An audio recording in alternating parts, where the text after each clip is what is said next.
Scientists are warning of a new wave of COVID-19 if restrictions are lifted too quickly. The Prime Minister's been speaking at a vaccination manufacturing facility in Stockton-on-Tees earlier this afternoon. Starting with schools, we very much hope on March the 8th. That's got to be the priority. Our children's education, our kids' education is the number one priority. But then working forwards to getting non-essential retail open as well.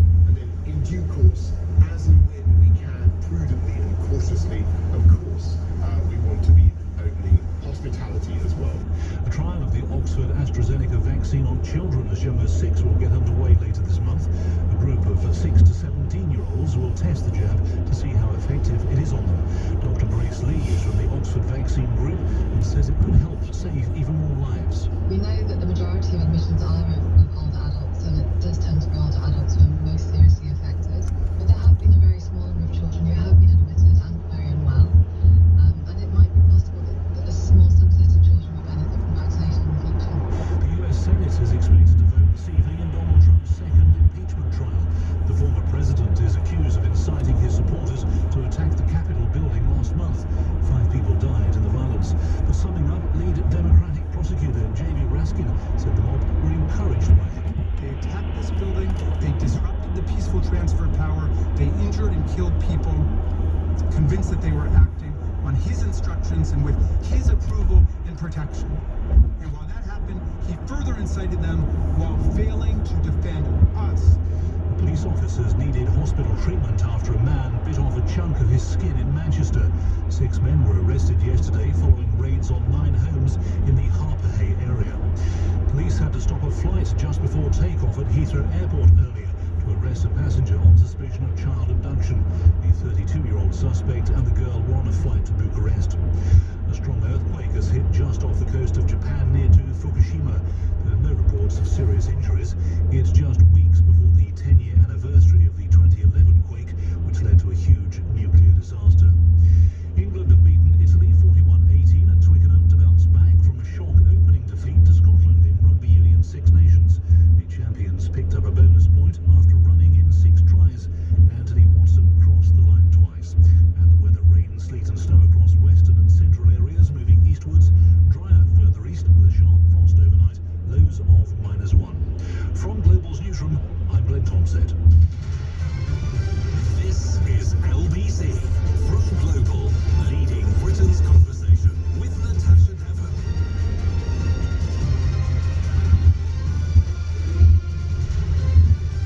A very good evening to you. It's just gone 3 minutes after 7, and this week is a cause for celebration. Really, we've just learned that the COVID R rate has fallen below 1 for the first time since July.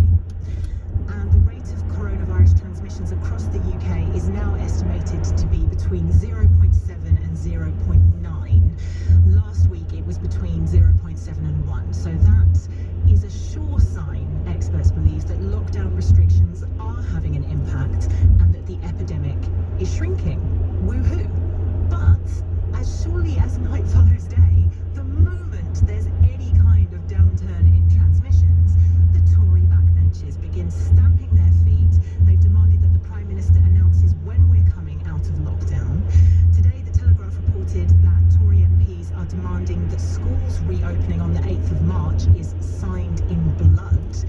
And this comes ahead of the Prime Minister's expected announcement later this month, in which he will set out his roadmap out of lockdown. Now, this has happened twice already. Twice we have exited from lockdown too enthusiastically, too quickly, with an ill-advised kind of way type attitude. In the summer there was eat out to help out, and at Christmas, we all remember, there was the loosening of tier restrictions so that people could celebrate. And in both instances, the evidence showed a spike in COVID infections directly related to those errors of judgment. So as much as the vaccine program is going well, and there is light at the end of the tunnel, we need to learn from our past mistakes and not be too hasty this time to return back to normality. And we also need to remember that the NHS isn't some abstract institution. It's made up of people. And it's great that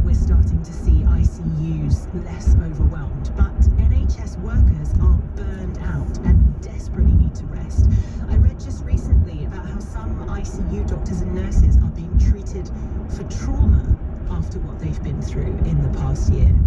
Most NHS workers have been working overtime. They haven't taken any holidays. They've barely taken a break for 12 months.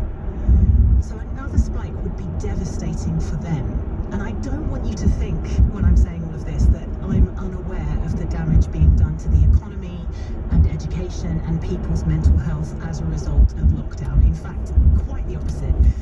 I'm saying this because I want this lockdown that we're in right now to be our last lockdown.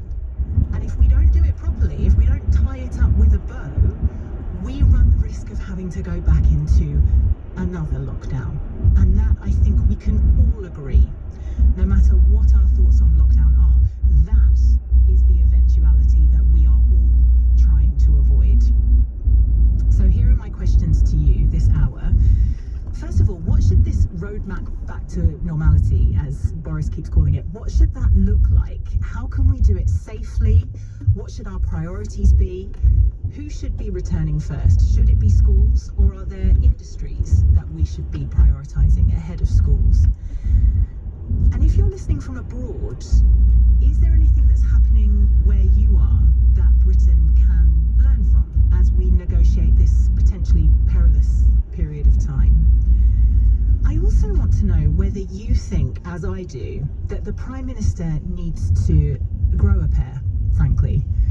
Because these lockdown skeptic backbenchers have manipulated disasters which have caused, unarguably I think, thousands of unnecessary deaths, threatened to overwhelm the NHS twice. So shouldn't he be showing a little bit of backbone and saying that he won't be dancing to their tune this time and he will listen to Sage as he should have done before? And my final question to you is based actually on a text that I got from a friend of mine the other day.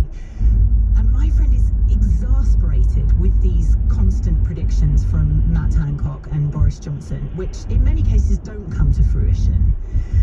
And she said she'd rather that they didn't announce that they thought we'd be out of the pandemic by such a date, because it gave her false hope.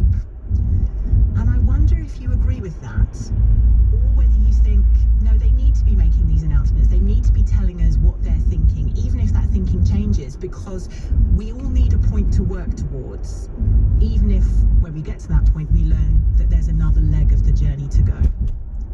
So those are my questions to you this hour. If you have thoughts on any of those, the number to call is 0345 6060 973. You can text 84850 or tweet at LBC. Now, to kickstart this conversation, I'm joined by Susan Mickey, who is a professor of health psychology and director of the Centre for Behavioural Change at UCL, and also a member of the government's SAGE committee. Welcome to the programme. Good evening, and speaking here in my personal capacity. Okay, good to know. And I'm really pleased actually to have you on the show, because there is such a strong psychological element to lockdown and the way that people behave in lockdowns. And my first question to you is, Matt Hancock has said that he hopes COVID will become a treatable condition we can live alongside like flu by the end of the year. We don't know what he's basing this on, but presumably these kinds of announcements are made to give people hope. Do you think that it's right that the government continues to make these types of predictions, or do you think that it's encouraging people to break the rules because they think that the end is in sight? I think false hope can be really damaging, because we all want hope and we all want expectations, and when those are raised only to be dashed, as has been done so many times over the last year, it's really demoralising. I think what people want to know is, what is the strategy? Never had a strategy as to how we deal with this pandemic, how we get out of it, and how we stay out of it. So I think that's what we need to have. I have no idea what's going to be in this roadmap, but what we don't want is dates. Just putting dates there for the sake of it to make us feel better. And I think one of the problems is, for some politicians especially, there's this need to throw out feel-good messages to make us feel good. But there is no point with a short-term feel-good if it ends up with long-term feel extremely bad. I think people would much prefer